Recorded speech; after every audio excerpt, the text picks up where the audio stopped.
नर्क में शकुनी मामा ने अपनी चाल में 2 पहरेदारों को लड़वा दिया। दोनों की शिकायत यमराज के पास गई। यमराज ने बोला, दोनों आपस में निपट लो, नहीं तो अगर मुझे बीच में आना पड़ा तो तुम दोनों की खैर नहीं। तब भी जब दोनों पहरेदार नहीं माने तो यमराज स्वयं नर्क पहुँचे। उन्होंने गुस्से से दोनों से कहा कि अब से तुम दोनों की यही सजा है कि तुम दोनों किसी एक नर्कवासी के दास बन के रहोगे।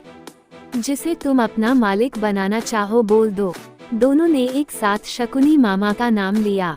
यमराज बोले, ठीक है, अब से तुम दोनों इसके दास हो।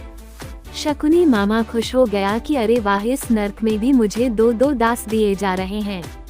मेरी चाल कामयाब हो गई। इसके बाद यमराज अंतर ध्यान हो गए।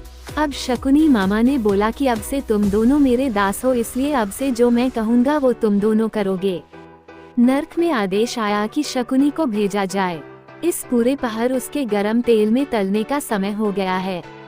इसके बाद शकुनी ने पहले वाले पहरेदार से बोला, सुनो दास, जाओ, मैं रोज इस पहर तेल में तला जाता हूँ इस नर्क में।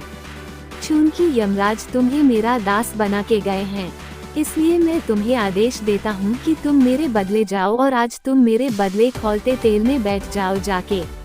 आज का सारा दर्द तुम मेरे बदले ले लो जाके। ये सुन के पहरेदार का मुंह खुला का खुला रह गया। अब उसके सामने कोई रास्ता नहीं था।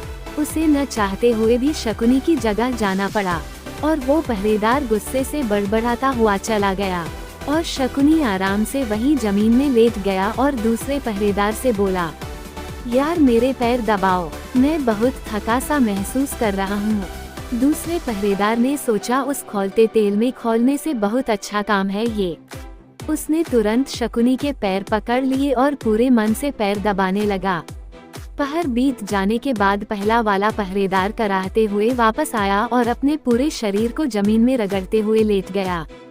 उसको तब और गुस्सा आ गया जब उसने देखा कि शकुनी आराम से लेट के अपने पैर दबवा रहा है। नर्क से फिर थोड़ी देर बाद आदेश आया कि शकुनी को भेजो, इस पहर उसे नुकीले भालों में लेटना है, जिसमें हर भाला बहुत ऊपर नीचे था, ताकि हर भाला शरीर को अच्छे से छेदे और भयंकर दर्द हो। इस बार शकुनी ने दूसरे पहरेदार से बोला, बेटा निकल लो जल्दी से, अब इस सजा को मेरे बदले अपने ऊपर लेने की तुम्हारी बारी है। दूसरा वाला पहरेदार भी बड़बड़ाता हुआ चला गया। पहले वाला पहरेदार उसे देख के मुस्कुरा उठा, जैसे उसके जख्मों पर किसी ने दवा का लेप लगा दिया हो। शकुनी ने कहा, अरे यार तुम क्यों खड़े हो, चलो मेरे पैर दबाओ जल्दी से। अब तो हर रोज और हर सजा के लिए शकुनी अपनी जगह उन दोनों पहरेदारों को ही भेज दिया करता था। उन दोनों पहरेदारों को अब शकुनी से डर लगने लगा था कि पता नहीं कब ये क्या आदेश दे दे। एक दिन जब शकुनी सो रहा था तो दोनों पहरेदार उसके पैर दबाते हुए आपस में बोल ही पड़े।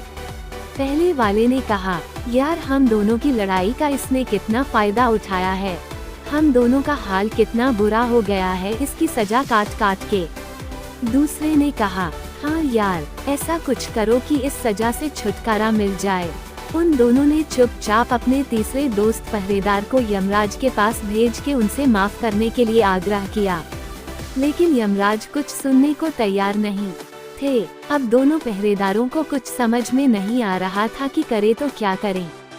उतने में फिर शकुनी का बुलावा आ गया कि इस पहर फिर से खौलते तेल में शकुनी को बैठना है। तो फिर से शकुनी ने पहले वाले पहरेदार को भेज दिया। दोनों ने भगवान श्री कृष्ण को याद किया और बोले, हे प्रभु, अब आप ही इस शकुनी के शैतानी दिमाग से हमें बचा सकते हैं। शकुनी जब सो रहा था तो भगवान श्री कृष्ण दोनों के सामने प्रकट हुए। भगवान ने कहा, अब तुम दोनों समझ गए न कि अगर एकता टूटती है तो तीसरा कैसे उसका फायदा उठाता है। दोनों पहरेदार हाथ जोड़ के बोले, प्रभु, जो हमने गलती की ही नहीं है उसके लिए भी हमें नर्क में सजा भुगतनी पड़ रही है, हमें बचा लो प्रभु। भगवान बोले, ठीक है, अब से किसी तीसरे को आपस में कभी फायदा मत उठाने देना और मिलके रहना। भगवान इतना कहते ही अंतर ध्यान हो गए। थोड़ी देर बाद आदेश आया कि आज यमराज आ रहे हैं, इसलिए सभी नर्कवासी चौकन्ने हो जाएं और सभी को उनकी सजा के लिए भेजने का आदेश दिया गया। अब शकुनी ने सोचा कि अगर आज न गया तो यमराज कहीं मेरे दोनों दास मुझसे न छीन लें। इसलिए शकुनी न चाहते हुए भी अपनी सजा भुगतने के लिए चला गया और अपने दोनों दासों को बोला कि जब तक मैं न आ जाऊं तब तक तुम दोनों एक पैर में खड़े होकर मेरा नाम जपते रहो, तब तक मैं आ जाऊंगा। थोड़ी देर बाद सच में यमराज का आना हुआ और उन्होंने देखा कि नर्क में यमराज का नहीं शकुनी का नाम चल रहा है। तो यमराज चिल्लाए कि तुम दोनों ये क्या कर रहे हो, चलो जब तक मैं न कहूँ तब तक पहले की तरह पहरेदार बन जाओ। दोनों पहरेदारों ने उनकी बात मानने से इनकार कर दिया और बोला, अभी हमारे मालिक बाहर गए हैं, जब तक वो कोई आदेश नहीं देंगे हम किसी की बात नहीं मान सकते। यमराज समझ गए कि लगता है अब समय आ गया है दोनों पहरेदारों को उनकी सजा से मुक्त कर दिया जाए। फिर यमराज ने कहा, मैंने ही तुम दोनों को शकुनी का दास बनाया था, अब मैं ही आदेश देता हूँ कि तुम दोनों अपनी सजा से मुक्त हो जाओ। आज के बाद तुम फिर से नर्क के पहरेदार हो, जाओ और मेरे आदेश का पालन करो। दोनों पहरेदार रोते हुए यमराज के पैरों में गिर गए और अपनी गलती के लिए माफी मांगी। दोनों बहुत खुश हो गए। अब दोनों पहरेदारों ने सारी बात बता दी कि प्रभु आपके द्वारा दास बनाए जाने के बाद किसी भी पहर शकुनी ने अपनी सजा नहीं भुगती, बल्कि हमने उसकी सजा का भुगतान किया है। कृपया हमें एक मौका दे ताकि हम शकुनी से कम कुछ तो बदला ले सकें। यमराज बोले, अरे ये नर्क है और तुम दोनों नर्क के पहरेदार, जो मन हो उसके साथ करो। नर्क का मतलब समझ दो उस दुष्ट शकुनी को। फिर यमराज अंतर ध्यान हो गए। अब दोनों पहरेदारों ने भगवान श्री कृष्ण को याद किया और उनका बार बार धन्यवाद किया और बोले कि जब जब कोई शकुनी कहीं होगा तो उसके जवाब में भगवान श्री कृष्ण को आना ही पड़ेगा, वरना शकुनी सच में सबके ऊपर बहुत भारी पड़ेगा। शकुनी का जवाब सिर्फ श्री कृष्ण भगवान ही हैं।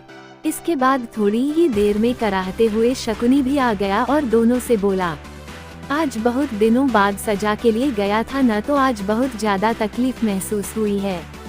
अब ऐसा करो, दोनों अपने मुंह से मेरे शरीर में हल्के हल्के से हवा करो और पूरा बदन हल्के से दबाओ, तब का के कुछ राहत महसूस होगी मुझे।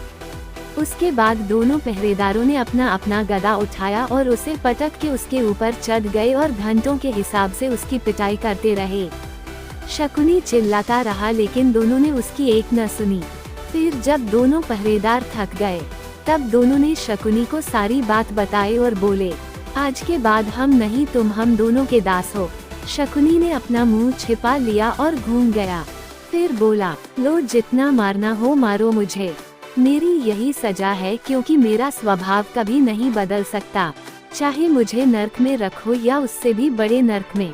दोनों ने फिर से शकुनी की कुटाई शुरू कर दी और संतुष्टि को प्राप्त किया। प्रेम से बोलो श्री कृष्ण भगवान की जय।